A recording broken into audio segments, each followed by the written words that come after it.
বন্ধুরা, আজকের নতুন রেসিপি হিঁচড় চিংড়ি। তো রান্নার প্রথমেই দেখছো তেল দিয়ে দিল।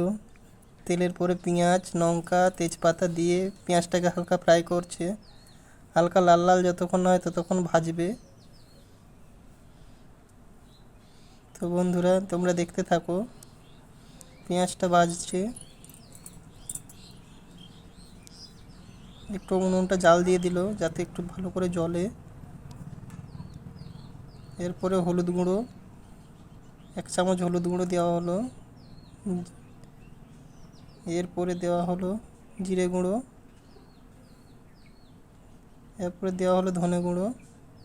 এরপরে লঙ্কা গুঁড়ো। এটাকে ভালো করে নাড়া হবে, সুন্দরভাবে এটাকে নাড়তে হবে। যত মশলাটা যত ভালো রান্না হবে, কষবে, তত ভালো রান্না হবে। এরপরে হালকা জল দিয়ে দিলাম। জল দিয়ে হালকা করে এটাকে কষতে নিতে হবে। এটা সুন্দরভাবে কষিয়ে নেবে যতক্ষণ না এর পুরো তেলটা বেরিয়ে আসে। এটা কিছুক্ষণ ফুটতে ছেড়ে দিতে হবে। তারপরে স্বাদ মতো লবণ দিয়ে দিলাম। স্বাদ মতো একটু চিনি দিয়ে দেব। তারপর এটাকে নাড়বো কিছুক্ষণ। নাড়াচাড়া করার পরে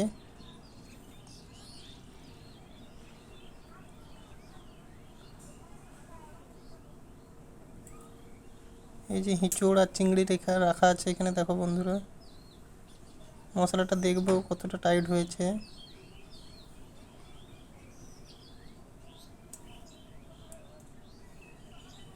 একটু নুনটা জেলে নেব।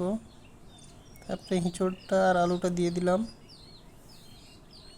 একটু নাড়াচাড়া করতে হবে, ভালো করে কষিয়ে নিতে হবে মশলাটাকে, যাতে ভালো করে হিঁচড় আর আলুর সাথে মাখানো হয়ে যায় মশলাটা। এই যে চিংড়িটা রাখা আছে এখানে বন্ধু,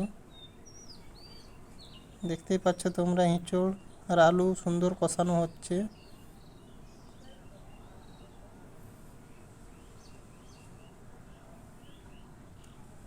ভালো করে কষিয়ে নিতে হবে।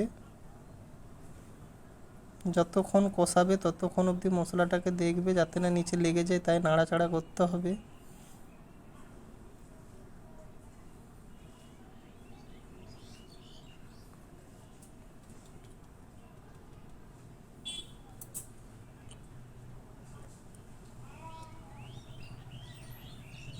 একটু নেড়ে নিতে হবে যাতে না নিচে লেগে যায়, কারণ মশলাটা চুঁয়ে গেলে তরকারিটার স্বাদ ভালো হবে না, তাই মাঝে মধ্যে নাড়াচাড়া করবে। এরপরে একটু আমরা জল দিয়ে দেব।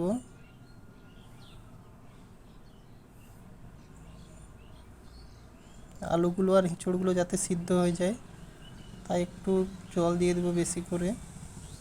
তারপরে কিছুক্ষণ একে ছেড়ে দেবো ফোটার জন্য।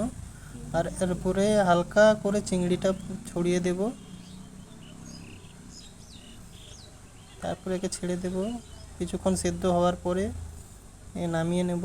এই যে নামানো হয়ে গেছে, দেখো। এবারে খাবার দাবার এবারে বাড়াও চলছে।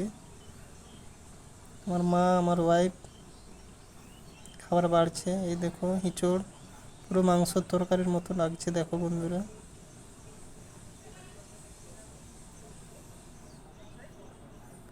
আজকের রেসিপি আলু ভাজা, ভাত, ধনেপাতার চাটনি, হিঁচড় চিংড়ি। তো বন্ধুরা, নতুন নতুন আমরা রেসিপি তৈরি করলাম। ভালো লাগলে প্লিজ লাইক করে দেবে।